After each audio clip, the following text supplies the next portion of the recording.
The smell of simmering stew and freshly baked bread filled the small diner on the corner of Willow and Main, a place that had seen better days but still stood like a beacon for the forgotten. Grace Parker wiped her hands on her apron and looked out through the fogged window. The snow outside was falling in thick, slow flakes, blanketing the quiet town in white silence. The neon sign above her diner flickered weakly, Grace's Place, the last letter barely clinging to life. Inside, though, warmth ruled. It wasn't the decor, nor the heat from the old furnace, it was the woman who ran it. Grace was in her late 40s, her auburn hair streaked with silver from years of working 2 jobs to stay afloat. Her eyes carried both kindness and exhaustion, the kind that comes from giving too much of yourself and receiving too little in return. For her, kindness wasn't a choice, it was a reflex. Every night after closing, she packed containers of hot food into a large blue cooler, bundled herself in a warm coat, and walked 3 blocks to the abandoned railway underpass. There, a group of homeless veterans gathered each night, their laughter and stories echoing faintly in the freezing air. Most people in town pretended not to see them. Grace did the opposite. Tonight was no different. As she sealed the last container of stew, the bell over the door jingled, and a gust of cold air swept in. It was Hank, one of the veterans she fed. He was tall but frail, with a thick beard gone gray and hands that trembled slightly when he removed his gloves. "You shouldn't be out here, Hank," Grace said, her tone half scolding but warm. "You'll catch your death walking in that storm." Hank smiled faintly. "Just came to make sure you were still bringing dinner." Some of the guys were worried. Grace handed him a cup of coffee before he could protest. "When have I ever missed a night?" He chuckled, a deep, rumbling sound that carried both gratitude and pain. "Never. But we don't take you for granted, Grace. Not one of us. You're the only reason half of us are still breathing." She waved him off. "Don't go giving me that kind of credit. You all served this country. Feeding you is the least I can do." But Hank didn't smile this time. His expression softened into something more serious. "Not everyone remembers us that way. Most folks see us as the world's leftovers. You see soldiers." Grace felt her throat tighten. She turned back to her stove, pretending to stir the pot just to avoid letting the emotion show. "Maybe that's because my husband was one. He didn't come home from the war, Hank. Not in the way he left, at least." He nodded slowly, the silence between them growing heavy with understanding. Grace didn't need to explain more. Everyone who'd met her late husband, Tom Parker, knew how the war had changed him. He'd come back with scars no doctor could treat and pain no prayer could heal. 3 years later, the pain took him completely. Since then, Grace's mission had been clear: she would feed every veteran she could, 1 meal at a time. She grabbed her coat and the blue cooler, ready to go. "Come on, Hank. Let's get you back to the others before the soup gets cold." As they walked through the snow, the silence between them felt almost sacred. The bridge loomed ahead, its concrete pillars tagged with graffiti, its corners dimly lit by a single flickering streetlight. Beneath it, 4 other men huddled around a barrel fire, their faces half hidden behind scarves and shadows. When Grace appeared, their eyes lit up. "It's the Angel of Main Street," one of them shouted, earning a soft laugh from her. "Angel, huh? You'd better not tell the church that, they'll start asking me to tithe," she joked, kneeling beside the fire and opening the cooler. The smell of stew wafted through the underpass, and soon the men were eating, murmuring their thanks between mouthfuls. Grace made sure each of them got seconds.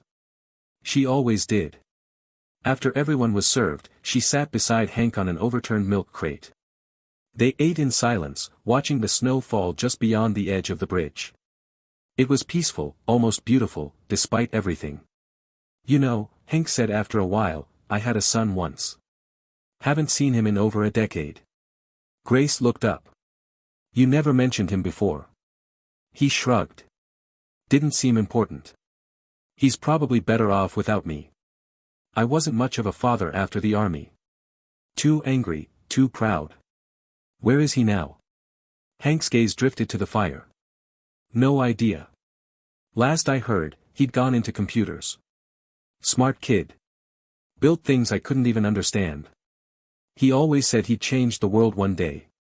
Maybe he did." Grace smiled softly. "You never know. Maybe he's out there somewhere, making you proud. Hank didn't answer right away. Instead, he reached into his coat pocket and pulled out a worn, creased photograph. He handed it to her carefully, like it was something sacred. The picture showed a younger Hank in uniform, standing beside a teenage boy with dark hair and bright, determined eyes. On the back, scrawled in fading ink, were the words, Ethan, age 16. Grace studied the photo for a moment, then handed it back. You should find him. Too late for that now, Hank murmured. Some bridges are burned forever. Grace didn't agree, but she didn't push him.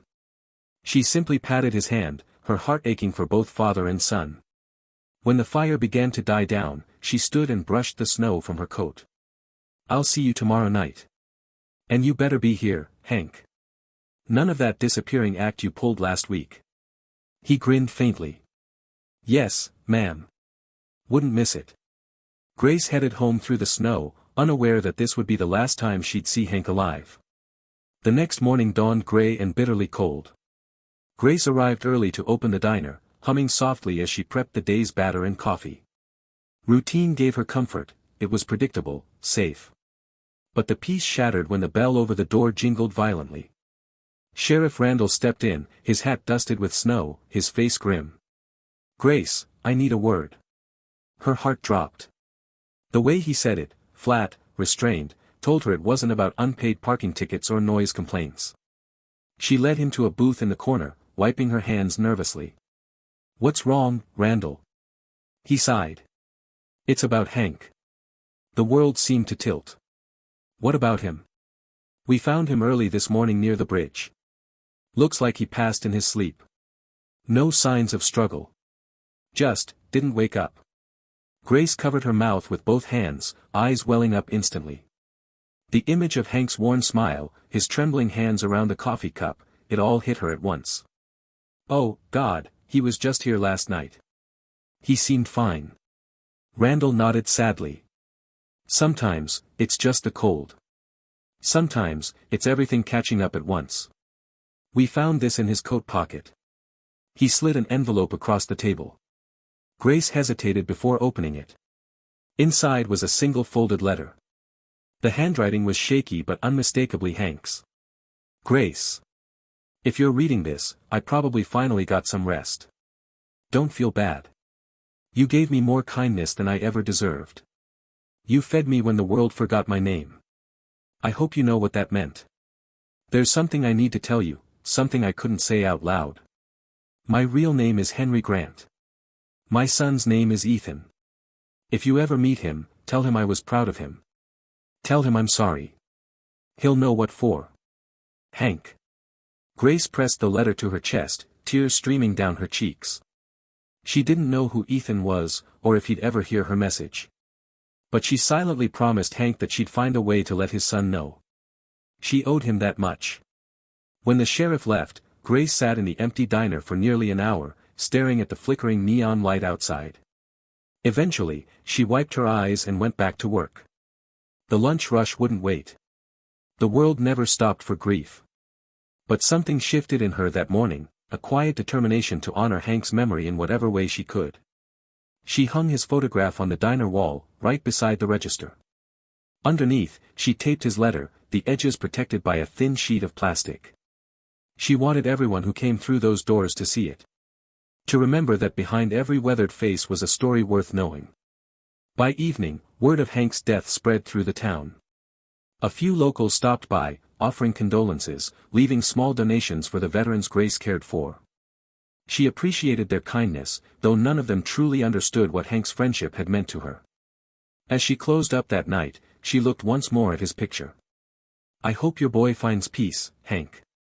Wherever he is. She turned off the lights and locked the door. Outside, the snow had stopped, and the sky was clear, 1,000 stars glittering over the silent town. What Grace didn't know was that, hundreds of miles away, in a gleaming tower overlooking New York City, a man named Ethan Grant was staring at his phone, frozen by a single message from a sheriff's department in Vermont.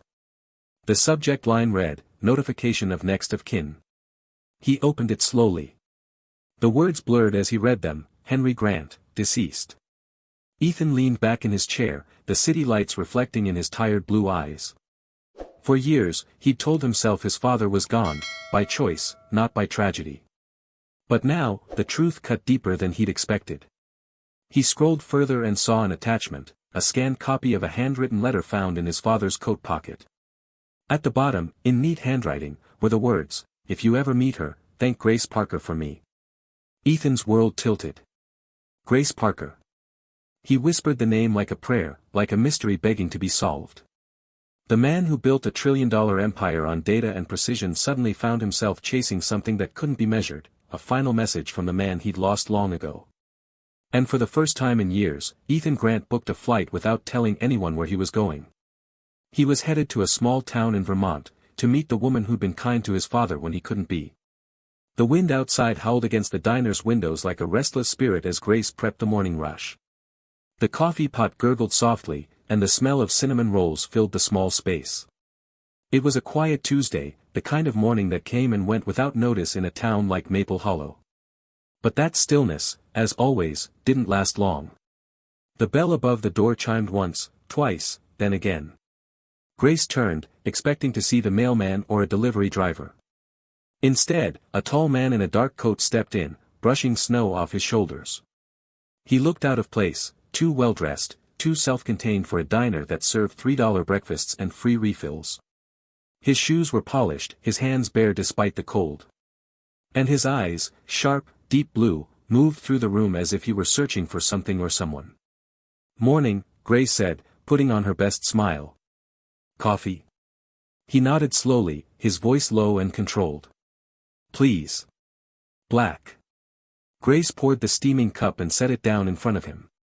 "Haven't seen you around before." "Passing through?" He hesitated before answering. "Something like that." She noticed the way he studied the framed photographs on the wall, the old soldiers, the town parades, the one of Hank with his worn uniform cap crooked on his head. When his eyes landed on that photo, he froze. His hand tightened around the coffee cup. "Friend of yours?" Grace asked gently. The man didn't look up. "Where did you get that picture?" "It's Hank's," she replied softly.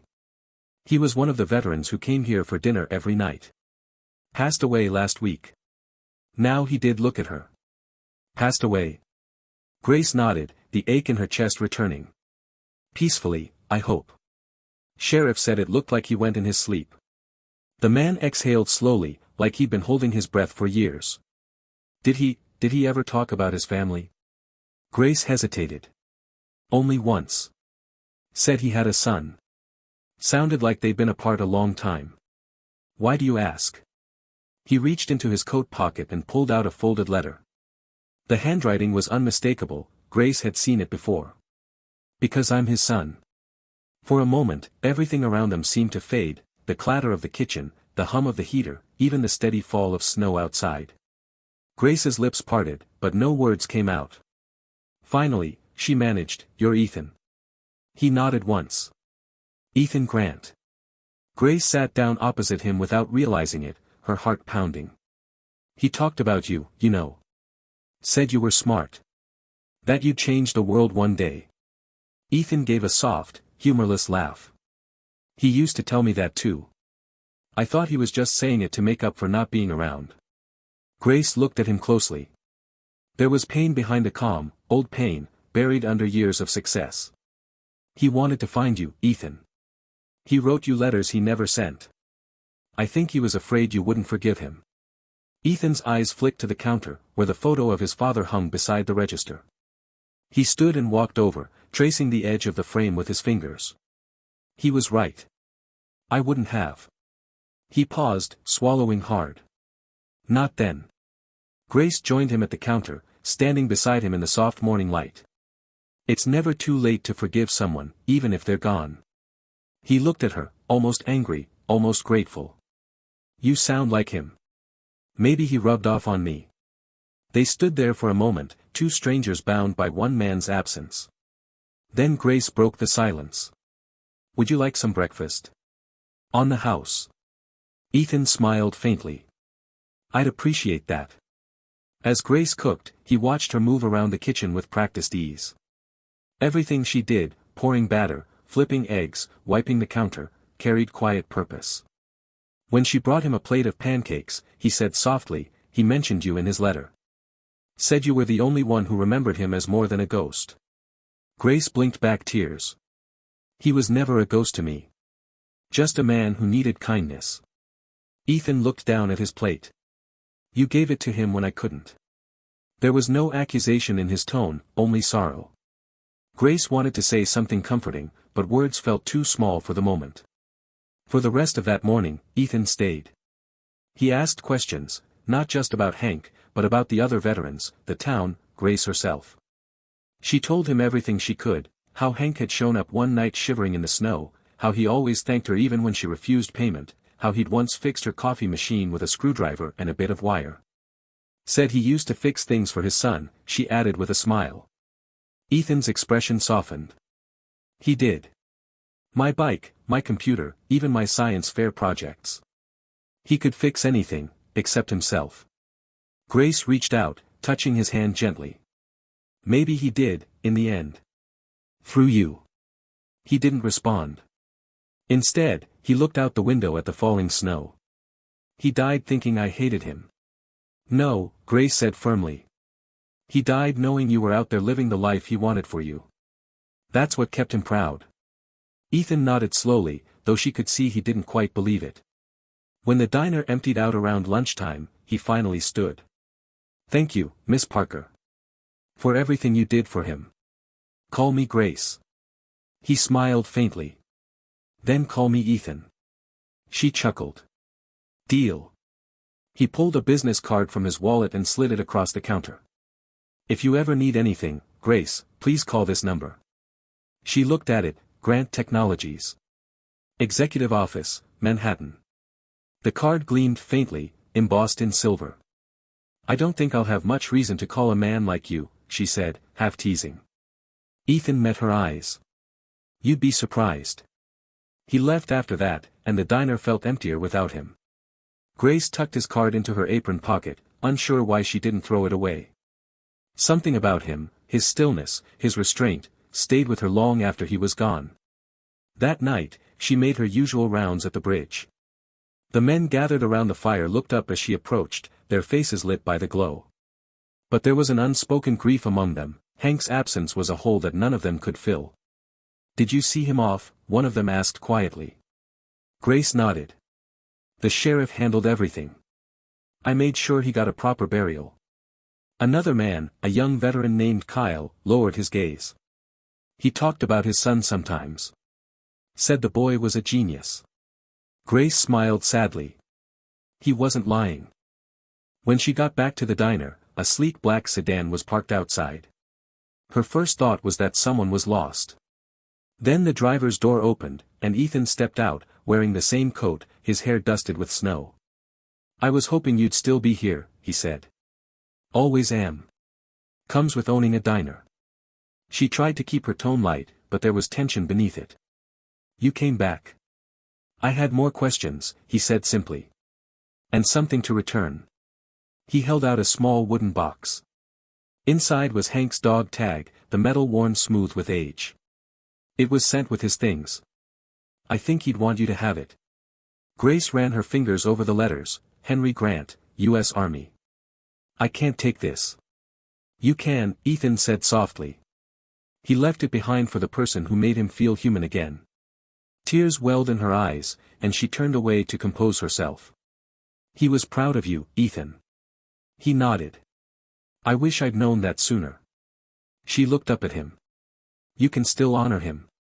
Ethan's gaze was steady. That's what I intend to do. Over the next few days, Ethan became a quiet presence in the diner. He'd show up early, sit by the window, order coffee, and nothing else. He'd ask about the veterans, about their needs, about the town's economy. Grace thought it odd, what interest could a billionaire have in a town most people forgot existed? One evening, as she wiped the counter, she finally asked. You're not just here to grieve, are you? Ethan smiled faintly. Grieving's part of it. But I'm also here to learn. To see the world my father lived in. Grace leaned against the counter. You could learn that from a book or a documentary. He shook his head. Not like this. My father used to tell me, you can't fix the world if you don't touch it. I built an empire behind glass walls. Now I want to touch it. She studied him for a long moment, recognizing something fragile in his expression, a boy who'd grown up too fast and a man who'd forgotten how to feel. Then start by helping people like him, she said softly. That would have made him proud. Ethan's lips curved slightly. That's exactly what I plan to do. He reached into his coat and pulled out a folded sheet of paper, a business proposal. I'm starting a foundation in his name. For veterans. Housing, medical care, job training. I'd like your help. Grace's eyes widened. My help? Ethan, I run a diner. And that's exactly why I need you, he said. You see people, Grace. Not numbers. Her heart swelled with a mix of pride and disbelief. I don't know anything about running foundations or corporations. You know compassion. That's rarer than any skill I could buy. She hesitated, staring down at the paper. Let me think about it. Take all the time you need, he said, standing to leave. Just know, people like my father need people like you. When he was gone, Grace stood in the empty diner for a long time, the paper trembling in her hands. For the first time in years, she felt something stirring inside her that wasn't grief or exhaustion. It was purpose. That night, she wrote a note and placed it beside Hank's photograph. Hank, your boy's here. You'd be proud. I think he's going to change a lot more than the world this time. Maybe he'll change hearts too. Outside, the snow fell softly again, blanketing the town in quiet peace. And in the distance, the lights of Ethan's car disappeared down the winding road, heading toward something neither of them could yet see, the beginning of a promise that would soon change both of their lives forever. The snow had started to melt in Maple Hollow by the end of the week, though the cold lingered like a memory. Grace stood behind the counter of her diner, refilling salt shakers and wiping down tables as the morning sunlight filtered through the frosted windows. Everything about her routine felt the same, except for the man sitting at his usual corner booth. Ethan Grant had become a fixture. Every morning, he'd arrive at precisely 8 a.m., sit by the window, and order coffee, black. He never stayed more than an hour, but those 60 minutes had become part of Grace's rhythm. She told herself it didn't matter why he came. Maybe it was nostalgia, maybe guilt, but she knew deep down it was more than that. Something about her diner, about her presence, seemed to anchor him. That morning, Ethan was dressed more casually than usual. No coat and tie, just a wool sweater and rolled-up sleeves. He looked less like the billionaire CEO of a global empire and more like the boy Hank had described, the one who liked to take apart clocks just to see how they worked. Morning, Grace greeted, pouring his usual. He smiled faintly. You're going to make me believe small-town coffee really is better than anything in Manhattan. That's because I don't charge you $8 for it, she said, her voice teasing. Ethan chuckled softly. Fair point. For a while, they sat in companionable silence, the kind that only comes when two people understand each other without needing words. Then Ethan spoke. Grace, I've been thinking about something. The foundation, my father's foundation, it can't just be another corporate charity. It needs a heart. A direction. Grace looked up from her ledger. And you think I can give it that? I don't think. I know. He leaned forward slightly. I've watched you these past few days. You run this place with nothing but willpower and compassion. You feed people who can't pay. You listen to their stories. That's not business, Grace, that's humanity. And that's exactly what my father's legacy needs. Grace blinked, uncertain how to respond. Ethan, I'm flattered, but I can't run a foundation. I barely manage to keep this diner going. You've kept it going for nearly 20 years, he countered. During recessions, pandemics, and personal loss. That's leadership, Grace. The kind that doesn't come from an MBA. She looked down at her hands. I just do what needs to be done. Ethan's gaze softened. That's what my father used to say. The sound of his voice, gentle and full of memory, made her chest ache. What exactly would you want me to do? He smiled slightly. Help me build something real. A network of community kitchens across the country, modeled after this diner. Places where veterans and the homeless can eat, rest, and find resources. I'll fund everything. You'll oversee operations, train staff, and keep the heart intact. Grace was speechless. Ethan, that's enormous. Good, he said simply. The world needs enormous kindness. She laughed, but her hands trembled slightly as she folded the napkin in front of her. I wouldn't even know where to start. I do, Ethan replied, his voice steady. And I'll be right beside you. There was a pause, a long, silent exchange where the air seemed charged with something unspoken. Grace felt her heart race, not from nerves, but from possibility. For years, her life had been predictable: cook, serve, clean, repeat. But now, for the first time, she was being asked to dream. Let me think about it, she whispered. Ethan nodded, smiling slightly. That's all I ask. That evening, after closing, Grace sat in one of the empty booths, staring at Hank's photo on the wall. She thought of all the nights he'd eaten quietly, never asking for more than a warm meal. She thought of the letter he'd left behind, the apology to his son, and the strange twist of fate that had brought Ethan to her door. Henry Grant, she murmured, tracing the letters on his dog tag that now hung beside the register. You really did change the world. You just needed a little help to finish the job. She smiled sadly. Somewhere, she hoped Hank could see this, that the son he thought he'd lost was finally finding his way back to him, one act of kindness at a time. Her phone buzzed suddenly, breaking her thoughts. The caller ID read Ethan Grant. She hesitated before answering. Grace, sorry for calling so late, Ethan said, his tone urgent but calm.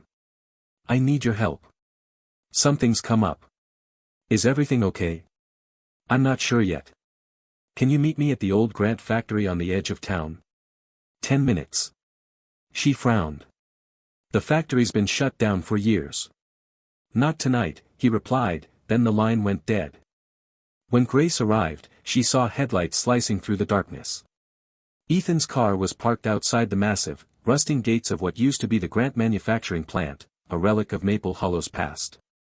The sign above it, half broken, still bore the faded company logo. Ethan was standing near the entrance, talking to a man in a gray suit.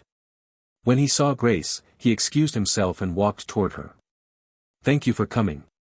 What's going on? She asked, wrapping her coat tighter against the wind.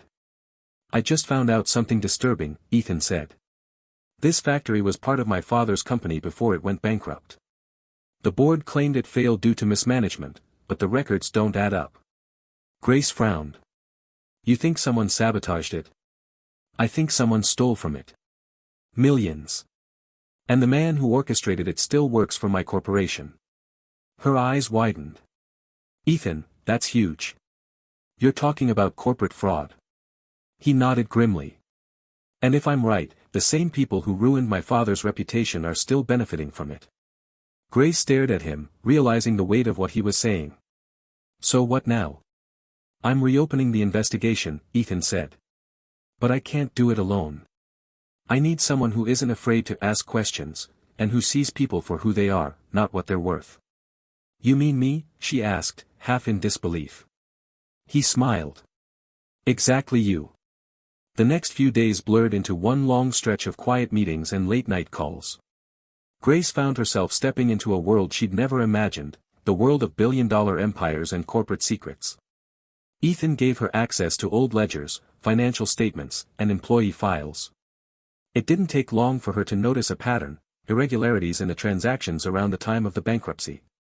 Someone had siphoned funds through shell accounts under fake vendors, all signed off by an executive named Richard Dane, Ethan's current CFO. Grace printed out the evidence and laid it on the counter one night. He did it, Ethan. Look, same handwriting on the falsified reports. He used your father's illness as cover. Ethan's jaw tightened. Richard was my father's protege. He handled everything after the collapse. I trusted him. Grace looked at him with empathy. Maybe your father trusted him too, and paid the price. Ethan paced the floor, his mind racing. If this gets out before I have proof, it could destroy everything I've built.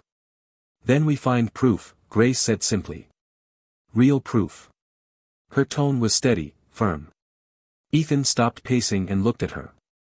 In that moment, he realized she wasn't just a diner owner anymore. She was his ally. You know, he said quietly, my father used to say that courage isn't about having power. It's about standing up even when you don't. Grace smiled faintly. Sounds like something he'd say. They worked together late into the night. Ethan hacked into the company's old cloud archives, while Grace cross-checked names from the employee rosters. Hours passed, but fatigue never touched them. There was too much purpose, too much fire between them. At one point, Grace looked over at Ethan, his eyes fixed on the screen, determination etched across his face. You know, she said softly, you remind me of him. He glanced up. Of my father? She nodded. He had that same look when he fixed things. Quiet, focused, certain. Like he could bend the world back into place. Ethan's expression softened. He didn't fix everything. No, she said. But maybe you can. They shared a brief silence, heavy with understanding. Then the computer beeped. Ethan's eyes widened. Found it. Grace leaned over his shoulder. On the screen was a folder labeled Project Atlas, restricted, a hidden archive containing emails, invoices, and wire transfers linking Richard Dane to offshore accounts. This is it, Ethan whispered. This is what ruined my father. Grace's voice was low. Then this is how we clear his name. Ethan looked at her, gratitude flickering in his eyes. Grace, you've done more in 3 days than my legal team did in 3 years. She smiled faintly. Maybe they weren't looking hard enough. He laughed quietly, rubbing a hand through his hair. You really are something else. Just a woman who believes good men deserve justice, she said simply. Their eyes met, steady, searching, unspoken feelings simmering beneath the surface. Outside, the wind howled again, but neither of them moved. For the first time, Ethan felt something he hadn't in years, peace. And Grace, though she didn't dare admit it, felt something awaken in her too, something she thought she'd buried with her grief. They didn't yet know it, but the battle they were about to fight would not only expose the truth, it would change both of their lives forever. Snow clouds rolled in again over Maple Hollow, turning the town gray and heavy. Grace stood behind the counter of the diner, watching the swirling flakes beyond the window. She was thinking about the files she and Ethan had found, the falsified records, the offshore accounts, the damning evidence that could rewrite the story of Hank Grant's downfall. It all seemed so unreal, like something out of one of those corporate thrillers she used to read before sleep claimed her early each night. Yet here it was, real and dangerous, resting inside a flash drive locked in Ethan's briefcase. The bell over the door chimed. She turned, expecting a customer. Instead, it was Ethan, wearing a black wool coat, his expression tight. There was something different about him today. The calm precision she'd come to associate with him was gone, replaced by tension and urgency. We need to talk, he said. Grace wiped her hands on her apron. What's wrong? He glanced around the diner before speaking in a low voice. Someone broke into my hotel room last night. Her heart skipped. Did they take anything? Nothing obvious. But my laptop was turned on when I got back. Whoever it was wanted access to something. The files, she said softly. They know. Ethan nodded. And I think it's Richard Dane. Grace crossed her arms. You're sure? He hesitated. No. But he called me this morning, out of nowhere. Said he wanted to discuss my father's old business ventures. He's never mentioned my father in 10 years. That's not coincidence, Grace said firmly. He knows we're onto him. Ethan sighed and sat at the counter, rubbing his temples. I spent years building Grant Technologies into something my father could be proud of. And all that time, the man I trusted most was living off his betrayal. Grace poured him a cup of coffee. Then it's time to stop trusting him. He looked up at her, a faint smile breaking through his frustration. You always make it sound simple. It's not simple. But it's right.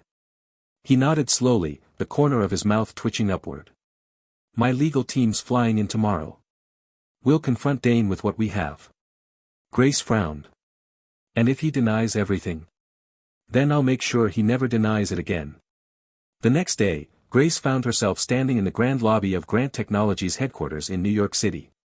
It was the first time she'd left Maple Hollow in years.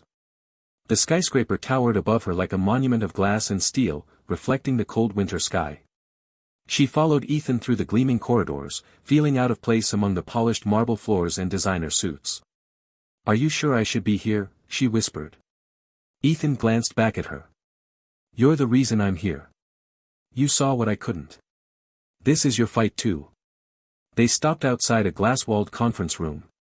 Inside, a group of executives waited, men and women in tailored suits, whispering behind their hands. At the head of the table sat Richard Dane. He was older than Ethan by 20 years, with silver hair and a politician's smile. When he saw them enter, his expression didn't change. "Ethan," he said smoothly, standing to shake his hand. "And you must be Ms. Parker. I've heard quite a bit about you." Grace smiled politely, though her stomach churned. "I'm sure you have." Ethan didn't return the handshake. "Let's get to the point." Dane gestured toward the chairs. "Of course." They sat, and Ethan placed a flash drive on the table between them. "This is a copy of the financial records from the old Grant manufacturing plant. I assume you recognize them." Dane's eyes flicked to the drive, then back to Ethan. "I might. But those files were lost years ago." "Not lost," Ethan said coldly. "Hidden. You siphoned company funds through shell accounts. You let my father take the fall, and you used his name to build your own fortune."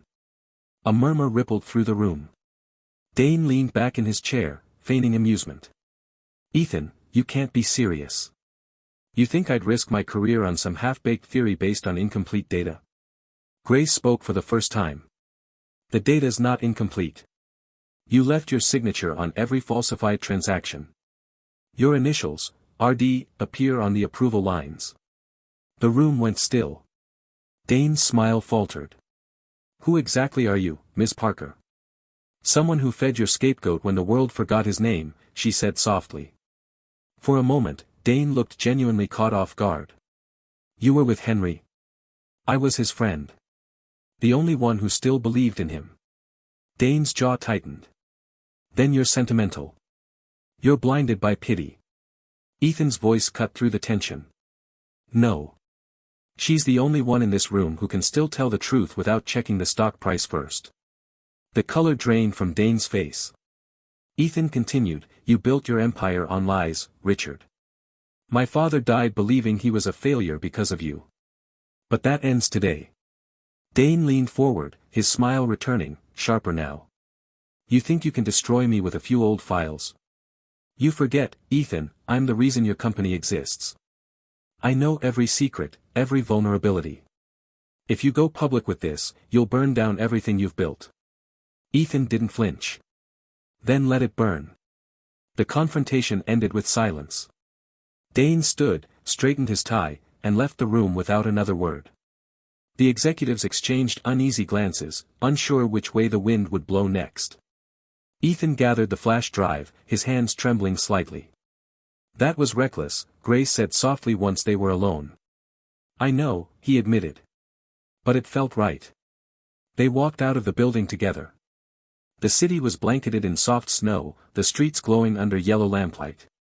Ethan stopped at the curb, staring at the passing cars. "He's going to come after me, Grace. I know him. He won't go down quietly." "Then we'll be ready," she said. He turned to her, his eyes filled with something like awe. "You really mean that? I wouldn't be here if I didn't." He smiled faintly. "You know, my father once told me that courage doesn't come from power, it comes from standing beside someone who believes in you. I think I understand that now." Grace felt her heart swell. He was a wise man. Ethan nodded. "And so are you." The next few days were chaos. The story broke in the financial press, rumors of internal fraud at Grant Technologies, whispers of a corporate mutiny. Stock prices wavered. Investors panicked. And through it all, Ethan stayed silent. He refused to issue statements or deny the allegations. "The truth will speak for itself," he told Grace. But that truth came at a cost. Anonymous threats flooded his email. His board began to question his judgment. And one night, as he left a late meeting, his car alarm blared unexpectedly, its windshield shattered by a brick. Grace answered his call within minutes. "Ethan, are you all right?" "I'm fine," he said, his voice low. "But I think we've pushed him too far." "Then push harder," she said. "Don't let him scare you into silence." Ethan smiled to himself. "You really don't scare easily, do you? Not when it comes to justice." 2 days later, Ethan called an emergency press conference. Grace stood off to the side of the crowded auditorium, her heart pounding. Cameras flashed, reporters whispered. Ethan stepped to the podium, his posture steady, his voice calm. "My father, Henry Grant, was a good man," he began. "A man whose legacy was tarnished by lies. Today, I intend to restore his name. The truth is painful, but it's necessary. Members of this company embezzled funds from his manufacturing division and framed him to cover their crimes. The evidence is now with federal authorities." A gasp swept through the room. Reporters began shouting questions, but Ethan raised a hand. "This isn't about me. It's about integrity. About righting a wrong that's been buried for too long." From the crowd, Grace watched him with pride. This was more than a billionaire's speech, it was a son's redemption. After the conference, Ethan found her backstage. "Well?" he asked. Grace smiled. "He'd be proud." He looked down, his voice quiet. "I hope so." They stood there for a long moment, surrounded by chaos but feeling strangely calm. The storm had broken, but the aftermath had only begun. That night, back at the diner, Grace locked up alone. The snow had stopped, leaving the streets empty and still. She turned off the lights, leaving only Hank's photograph illuminated by the soft glow of the sign outside. "You did it, Hank," she whispered. "Your boy found his way back." Unbeknownst to her, across town, Richard Dane sat in his penthouse office, a glass of whiskey in hand. The news channels blared Ethan's speech on every screen. His jaw tightened as he turned up the volume. "So you want a war, Ethan," he muttered. "Then you'll get one." He picked up his phone and made a call. "Do it. Tonight." And as the call ended, snow began to fall again, quiet, relentless, and full of foreboding. The snow that fell that night was heavier than any the town had seen in years, the kind that muffled sound and blurred outlines until everything seemed to vanish into white. Grace didn't know that somewhere, while she was closing up her diner and turning off the lights, a black car with tinted windows rolled quietly into the parking lot. It idled there for a few seconds before disappearing back into the dark. Across town in New York, Ethan Grant sat in his penthouse, staring at the skyline through rain-fogged glass. The city stretched before him in glittering arrogance, all light and power, a fortress built on ambition. But tonight, he felt none of it. The press conference had shaken everything loose. The stock price was in freefall. 2 board members had resigned. And Richard Dane, his former mentor, had disappeared. He poured himself a glass of water and glanced at his phone. Dozens of messages. None from Grace. He thought about her often, the way she stood in that small-town diner, unflinching, when he told her about the danger they were walking into. He admired her courage. She was the only one who didn't have anything to gain from this fight, and yet she stayed. That, Ethan realized, was the difference between those who serve power and those who serve purpose. A knock on the door broke his thoughts. It wasn't security. His private elevator had brought no alerts. He frowned, walking cautiously to the door. When he opened it, a courier stood there holding a plain envelope. "For Mr. Grant," the man said, handing it over before turning away without waiting for acknowledgement. Ethan shut the door, tore open the envelope, and read the single sheet inside. "You should have left it buried. You won't survive what's next." There was no signature, but Ethan didn't need one. He could almost hear Dane's voice behind the words. Cold, deliberate, controlled. He folded the letter, slipped it into his pocket, and made a decision. He was done reacting. It was time to finish this. He picked up the phone and called Grace. The diner was dark except for the soft hum of the refrigerator when Grace's phone rang. She almost didn't answer. It was late, past midnight, but the moment she saw Ethan's name flash on the screen, she picked up immediately. "Ethan." His voice was low, urgent. "Grace, listen carefully. You need to leave the diner tonight. What? Why? There's a threat. Dane isn't finished. I got a message just now, it wasn't vague. Grace froze. You think he'd actually? I don't know. But I'm not taking chances. I'm sending a car. Pack a bag. Now. Her hands trembled slightly as she turned the key to lock the front door. All right. But where are you? Heading back to Maple Hollow. I'm done letting other people fight my battles. Ethan, you can't. I can, and I will. He used my father's name to build his empire. Now I'll use the truth to destroy it. There was no arguing with him.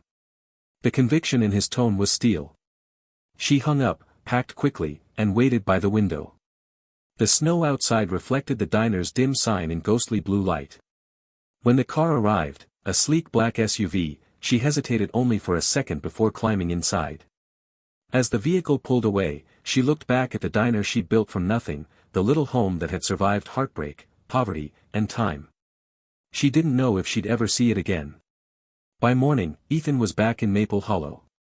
The drive from New York had been long and tense, but he'd spent it gathering every ounce of evidence they'd uncovered. Emails. Transactions. Testimonies. Enough to not just ruin Richard Dane but bury his empire for good. He found Grace at a safe house outside town, a small cabin once owned by a friend of Hank's from his army days. She was sitting by the fire when he entered, wrapped in a blanket and still wearing her diner uniform under her coat.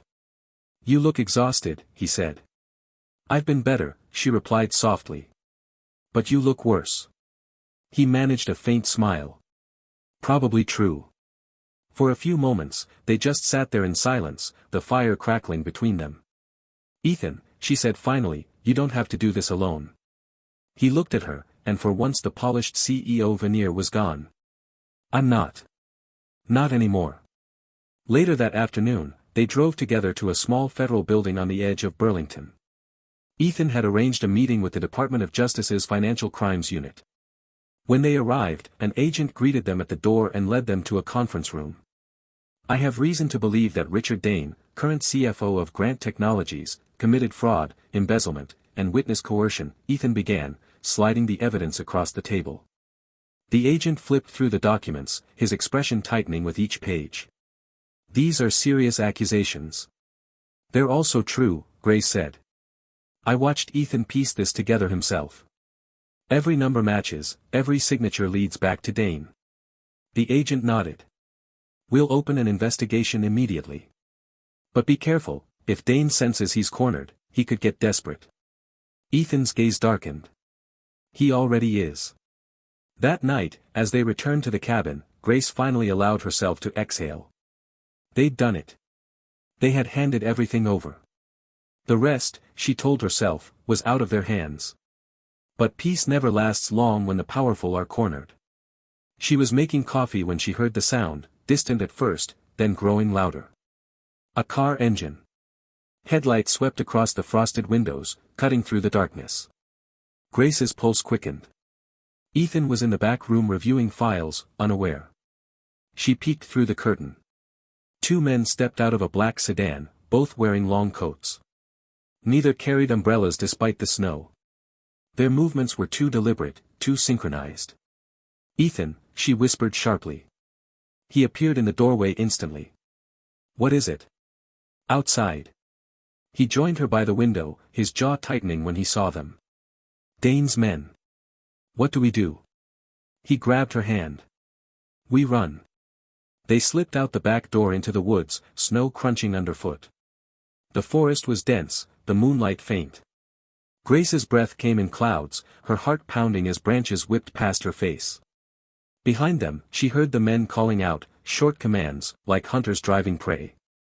After what felt like hours, they reached an old logging road.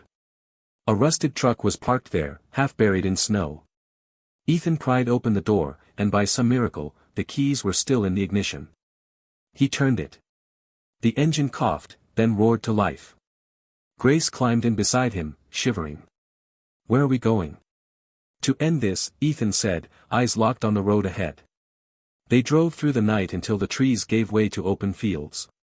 The snow thinned, revealing the outline of the old Grant estate, Hank's childhood home, abandoned since the company's collapse.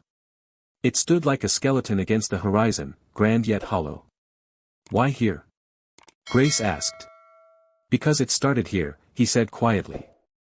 "And it's going to end here." When they stepped inside, the air was stale with dust and silence. Ethan found the power generator and managed to get a few lights working. The walls were lined with framed photos, Hank as a young man, smiling beside machinery, factory workers, and a boy who looked unmistakably like Ethan at 15. Grace ran her fingers over one of the frames.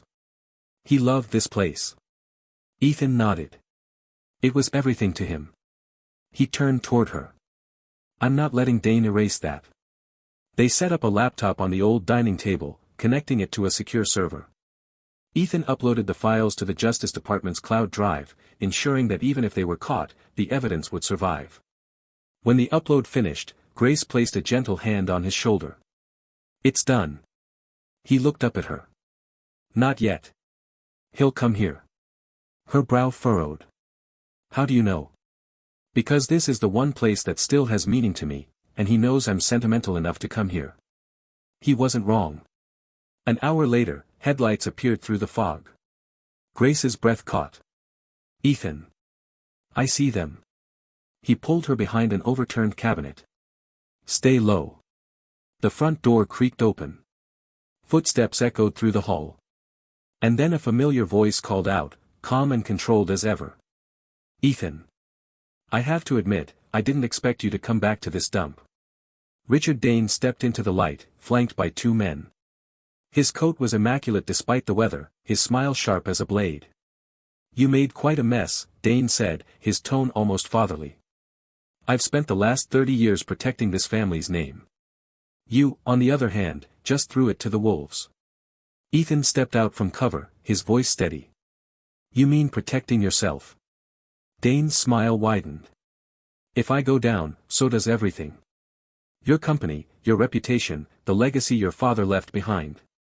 Are you really willing to burn it all?" "Yes." Dane's expression hardened. "Then I suppose you'll die with it." He nodded to his men. They drew weapons. Grace gasped. Ethan instinctively stepped in front of her. But before the men could move closer, the distant wail of sirens pierced the night. Dane froze. "What did you do?" Ethan's mouth curved into a smile. "I told you, I'm done hiding. The moment you stepped onto the property, every word you said was being streamed to federal investigators." Dane's face went pale. "You." The doors burst open. Federal agents flooded in, shouting commands. Dane's men dropped their weapons instantly, but Dane didn't move. He just stared at Ethan with a look of betrayal that mirrored his own. "I made you, Ethan," he spat. "Everything you are, everything you own, it's because of me." Ethan's voice was calm. "No. It's because of him." He nodded toward a dusty photograph of Hank on the wall. "My father built this. You just stole it." The agents closed in, cuffing Dane as he struggled. "This isn't over," he hissed. "It is for you," Ethan said. By dawn, the property was swarming with law enforcement. News vans lined the road. Grace stood on the porch, wrapped in a blanket, watching as agents loaded evidence into trucks. She felt hollow, as if the past few days had been a dream. Ethan joined her, his hands shoved in his coat pockets. "It's done." "Is it?" she asked softly. "Your father's name is cleared, yes. But you've lost so much." He looked at her, eyes tired but alive. "Maybe I needed to. You can't build something honest on the bones of corruption. My father deserved better. So do the people who believed in me." Grace nodded. "And now? Now I rebuild." He smiled faintly. "Not alone, I hope." She felt her cheeks warm under his gaze. "You're offering me another job, Mr. Grant." "Not a job," he said gently. "A partnership."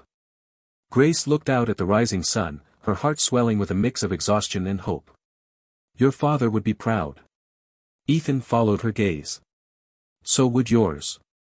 A week later, the headlines told the story. Grant Technologies CFO arrested in multi-billion-dollar fraud case, company launches foundation to support veterans. At the press conference announcing the new foundation, Ethan stood beside Grace, both of them dressed simply but with purpose. The banner behind them read, "The Hank Grant Initiative, Feeding Hope." When Ethan stepped up to speak, his voice carried not the weight of power, but of gratitude. "My father believed that dignity begins with compassion. This foundation is not a charity, it's a promise. A promise that no one who serves this country will ever be forgotten again." Grace looked at him from the side of the stage, tears glistening in her eyes. He caught her gaze for a brief second and smiled, the kind of smile that wasn't for the cameras but for her alone.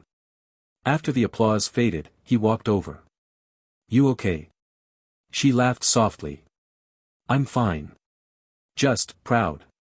He leaned closer. "You should be. None of this would have happened without you." Grace shook her head. "It wasn't me. It was him. Your father. You just finished what he started." Ethan's expression softened. "Maybe. But you reminded me what it means to finish something for the right reasons." That night, back in Maple Hollow, the diner lights glowed again. Grace had reopened it with Ethan's help, only now, a bronze plaque hung beside the door. Hank's table in honor of those who served and the woman who never stopped serving them. Inside, the tables were filled, veterans, families, travelers, all sharing warm food and stories. And in the corner, a familiar photograph hung, Hank Grant, smiling beside his son, taken from a time before everything fell apart. Grace stood behind the counter, wiping her hands on her apron, watching Ethan pour coffee for a group of guests. He looked more at peace than she'd ever seen him. When he returned to her side, he glanced around the room. "Feels like home," he said quietly. She smiled. "It is home." He reached out, took her hand gently, and for a moment, the noise around them faded. "To new beginnings," he said. "To keeping promises," she replied. Outside, the snow had finally stopped falling. The neon sign flickered once, then burned steadily, brighter than it had in years.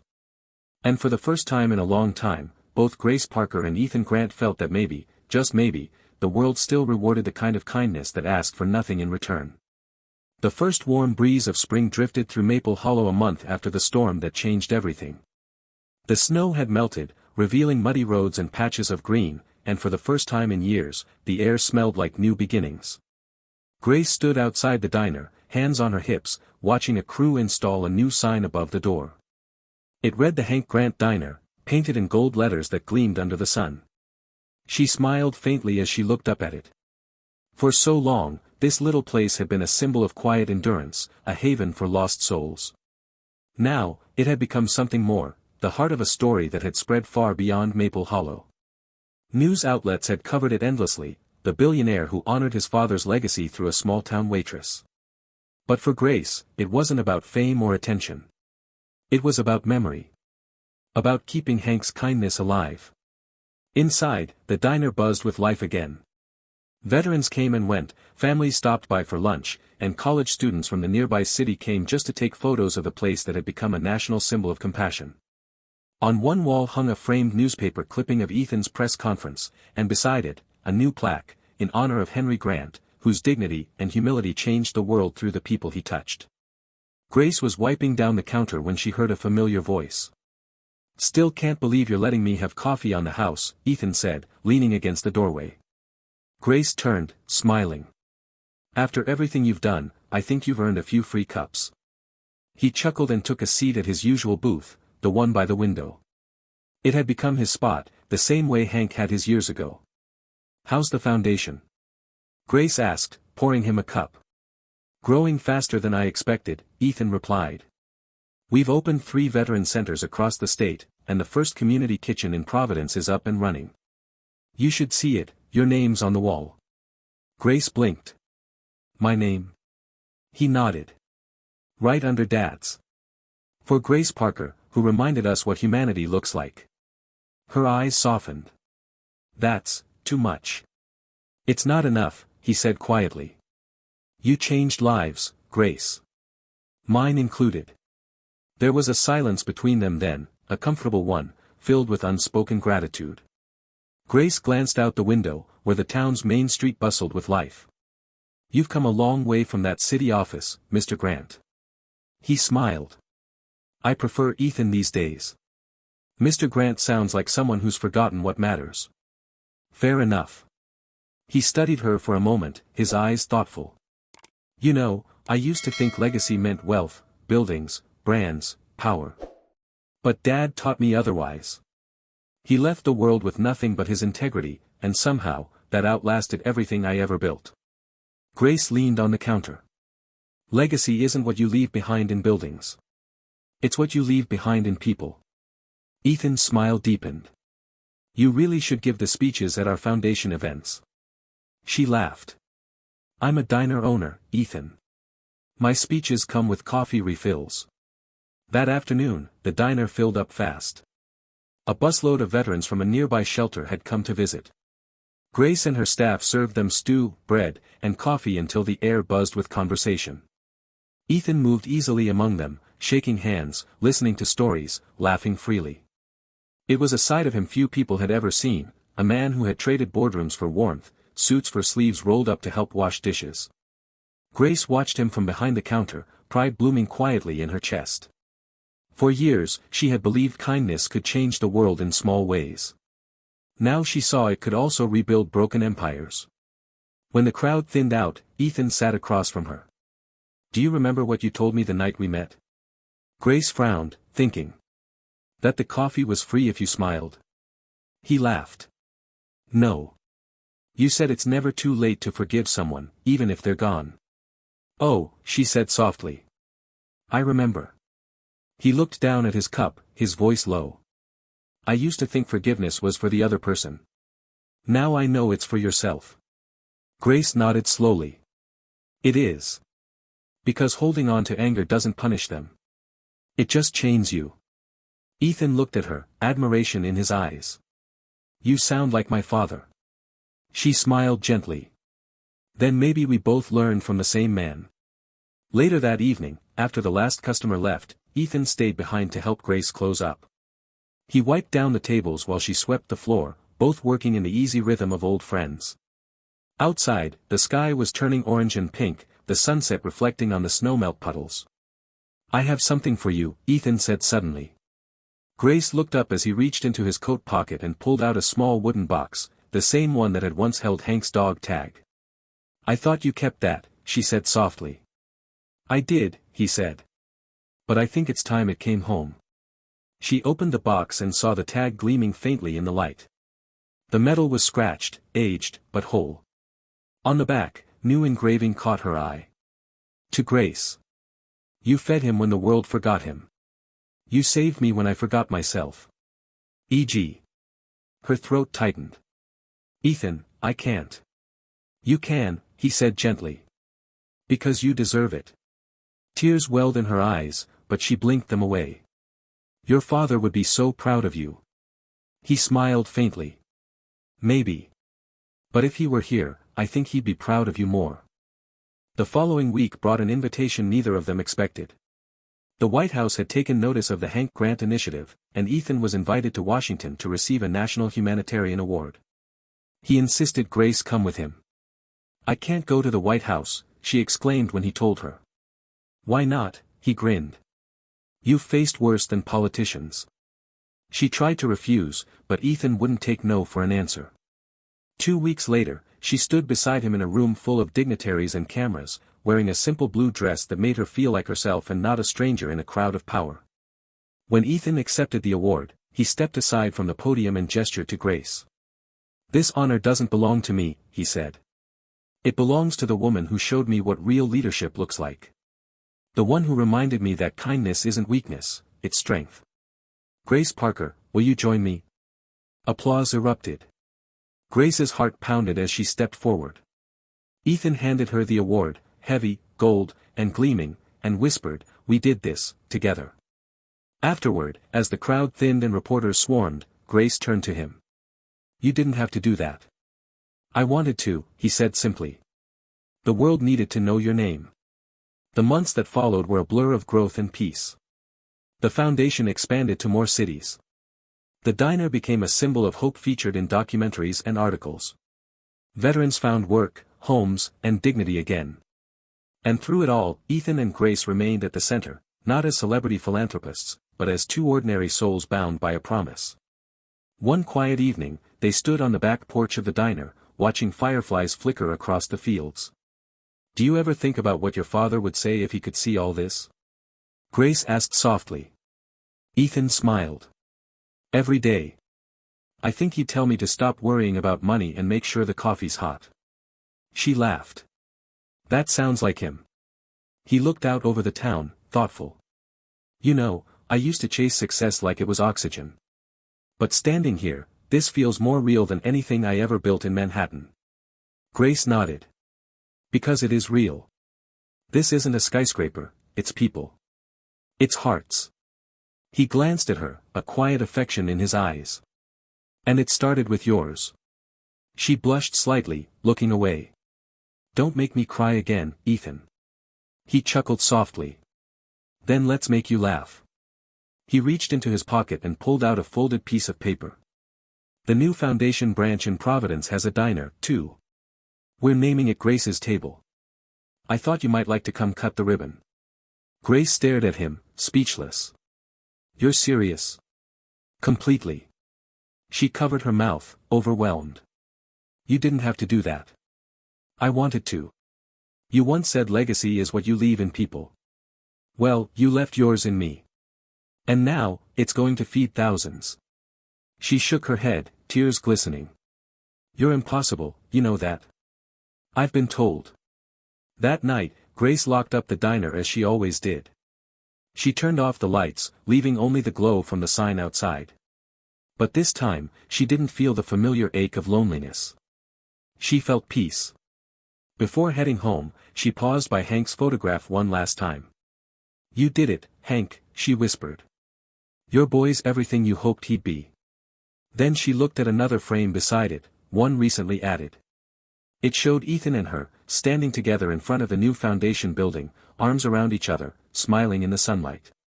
"You'd like him," she said softly. "He's got your stubbornness." Outside, the wind rustled through the trees, almost like a voice answering. Months later, on the anniversary of Hank's death, the town gathered for a memorial. Veterans, families, and townsfolk filled the diner to overflowing. Grace stood at the podium, nervous but steady. "When Hank first walked into my diner, he didn't have much," she began. "But what he gave me was worth more than gold. He taught me that kindness isn't about what you give, it's about who you are when no one's watching. And his son, Ethan, taught me that even when the world forgets you, it only takes one person to remember to make you whole again." The crowd was silent, moved. Grace looked at Ethan, standing off to the side. He smiled, eyes glistening. She continued, "So tonight, we don't mourn Hank Grant. We celebrate him. We celebrate every act of kindness that keeps the world from falling apart." The audience rose in applause, some wiping away tears. After the ceremony, Ethan walked up and handed her a small white envelope. "He would have wanted you to have this." Grace opened it. Inside was a photograph, Hank and young Ethan, taken decades ago, both grinning beside an old pickup truck. On the back, in Hank's handwriting, were the words, "If you ever lose your way, look for the people who feed others. That's where home is." Grace smiled through tears. He really was something, wasn't he? Ethan nodded. He still is. As the sun set behind the hills, the diner's lights came on again, illuminating the faces of those gathered, veterans sharing stories, children laughing, strangers breaking bread together. Grace stood beside Ethan, watching quietly. "You ever think about what comes next?" she asked. He smiled. "Every day. But for the first time, I'm not afraid of it." Grace looked at him curiously. "Why not?" "Because wherever I go," he said softly, "you'll be part of it." She felt her breath catch, a quiet warmth spreading through her chest. "Careful, Mr. Grant. People might think you're getting sentimental." He grinned. "Let them." They stood together in the doorway of the diner, side by side, the neon light bathing them in a soft glow. Beyond the window, the town of Maple Hollow pulsed with life again, a town reborn from grief, stitched back together with compassion. Grace leaned her head lightly against Ethan's shoulder. You know, she murmured, I think your father finally got what he always wanted. Ethan looked down at her, his voice tender. What's that? She smiled. A home that never closes. Outside, the sign flickered once, then steadied, casting its golden light across the street, the Hank Grant Diner, standing proud and timeless. And inside, surrounded by laughter, warmth, and the lingering scent of coffee and bread, the legacy of two good men, and one extraordinary woman, lived on, not in wealth or power, but in the countless hearts they had touched. It was exactly 1 year after the day Grace first met Ethan Grant. Maple Hollow had transformed in ways that no one could have imagined. What was once a quiet, forgotten town had become a beacon of compassion, known across the country for its remarkable story of redemption and kindness. The diner was thriving, the foundation's work had reached every corner of the state, and yet, Grace still began every morning the same way, by unlocking the front door, turning on the lights, and brewing the first pot of coffee. The smell filled the air like memory itself. It reminded her of Hank's laughter, of Ethan's first hesitant visit, of every night she'd spent serving food to the people who needed it most. The walls of the diner had seen tears and laughter, loss and renewal. They had witnessed the quiet miracles that happen when people refuse to give up on each other. She set 2 cups on the counter, as she always did. One for her, one for Hank. Then, with a small smile, she whispered, "Good morning, old friend." Moments later, the door opened, and the familiar sound of the bell broke the silence. "Morning, Grace," Ethan said, stepping inside, brushing snow off his coat. "Morning, stranger," she teased. "You've been traveling too much. The coffee's been getting cold without you." He smiled and sat at his booth by the window, the same one his father used to favor. "You know how it is. Every city wants a piece of the story. But I missed home." Grace raised an eyebrow. "Home?" He nodded. "Right here." Her expression softened. "Then you picked the right time to come back. Today's special." Ethan glanced toward the back wall, where the framed photographs hung, the one of Hank, the foundation's launch, the plaque in Grace's name. "I know. It's been a year." Grace nodded. "A year since you walked in asking for black coffee and left with your whole life turned upside down." He chuckled. "I'd say you're the one who turned it right side up." They sat quietly for a moment, letting the morning light fill the space between them. Outside, the street hummed with life, kids running to school, veterans greeting one another, a delivery truck stopping to unload supplies for the diner. Maple Hollow had found its rhythm again. Ethan looked around. "I still can't believe how far this has all come. The Hank Grant initiative has grown beyond anything I could have dreamed. We're opening centers in 15 new states this year. Thousands of veterans have homes, jobs, second chances." Grace smiled. "And you thought you were just clearing your father's name." He laughed quietly. "Turns out I was clearing my own, too." Around mid-morning, the diner filled with the usual crowd, truckers, townsfolk, and veterans. Grace moved gracefully between tables, refilling cups, listening to stories, and offering quiet smiles. Ethan helped, carrying plates and greeting everyone by name. The billionaire who once commanded empires now worked a coffee pot like he'd been doing it all his life. At one point, an older man in uniform approached Ethan, his voice trembling. "Mr. Grant, I just wanted to thank you. Your foundation got me back on my feet. Got me a place to live, a job at the shelter. You saved my life." Ethan shook his hand firmly. "You saved your own life, sir. We just gave you the tools." The man smiled, eyes shining. "Your father would be proud." Ethan swallowed hard, nodding. "I hope so." When the man left, Grace joined him. "You handle gratitude better than you used to." He smiled faintly. "I've had a good teacher." That evening, after the last customer left, they sat together at the counter. The diner was quiet now, bathed in warm amber light. Outside, snow began to fall again, soft, slow, peaceful. "I've been thinking," Ethan said, tracing a finger along the edge of his coffee cup. "For years, I lived in glass towers, chasing numbers. Now, when I wake up, I think about people instead. About stories. About what matters." Grace looked at him. "And what matters, Ethan?" He turned toward her, his eyes gentle but steady. This. You. The diner. The people. My father's name. It all comes down to connection. That's what I lost along the way. She smiled softly. And what did you find? He met her gaze. A reason to stay. Her heart skipped. You're not thinking of running off again, are you? Not unless you're coming with me, he said with a grin. She laughed, shaking her head. You couldn't pay me enough to leave this place. He leaned closer.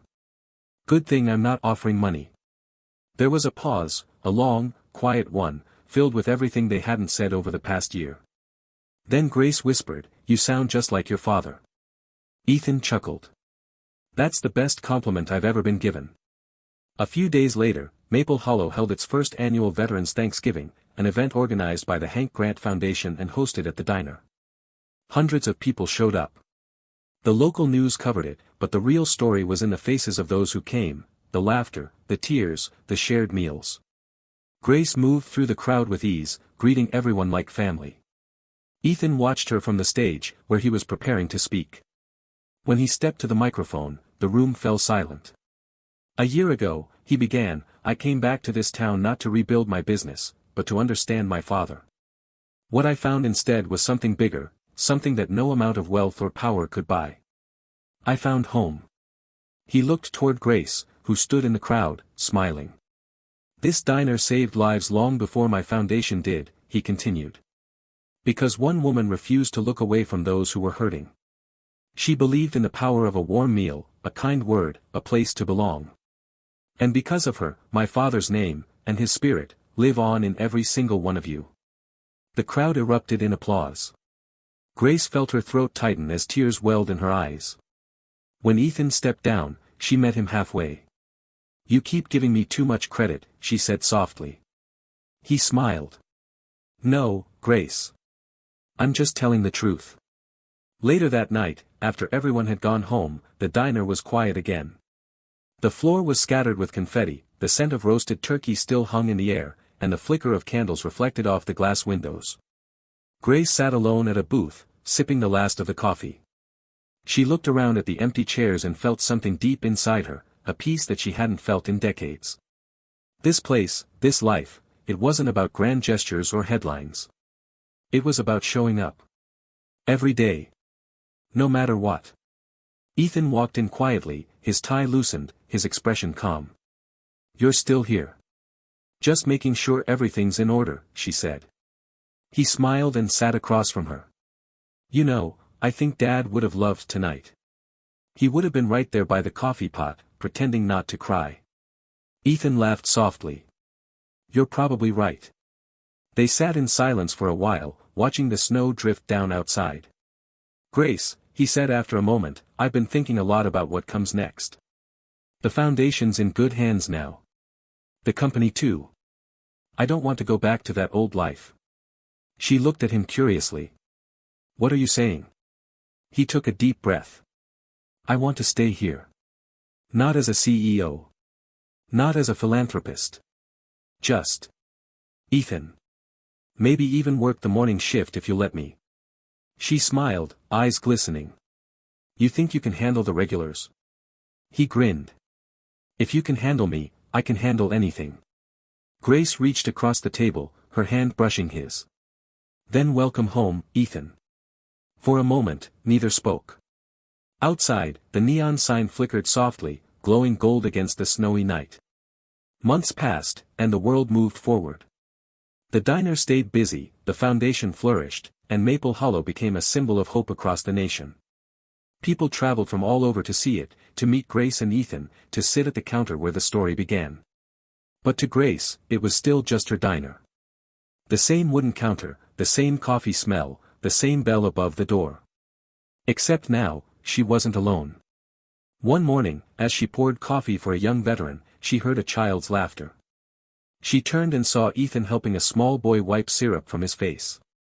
The boy looked up at him and said, Mr. Ethan, my dad said your place helped him get a job. Ethan smiled. Then you tell your dad he helped us more. Grace watched the exchange with quiet affection. The world had come full circle. The son who once ran from his father's shadow now stood in his light. As the morning sun rose over Maple Hollow, Grace stepped outside for a breath of fresh air. The air was crisp, and the town glowed golden in the light. Behind her, the sign above the diner shone brightly. The Hank Grant Diner, a place where every soul finds home. She looked at it, then at the horizon, her heart full. Hank's dream had lived on, not in wealth or buildings, but in kindness, shared and multiplied. Ethan stepped beside her, 2 mugs of coffee in hand. "For you," he said, offering one. "Thanks," she replied, taking it. They stood there together, watching the town awaken. "So," she said, smiling, "what's next for us?" He thought for a moment, then grinned. "Whatever we want." Grace laughed softly. "Then let's start with breakfast." They turned back toward the diner as the bell above the door rang once more, welcoming another day, another story, another chance to make the world a little kinder. And as the morning light flooded through the windows, the photograph of Hank Grant on the wall seemed to glow, his eyes kind, his smile eternal. Because love, Grace realized, never dies. It just keeps finding new places to live.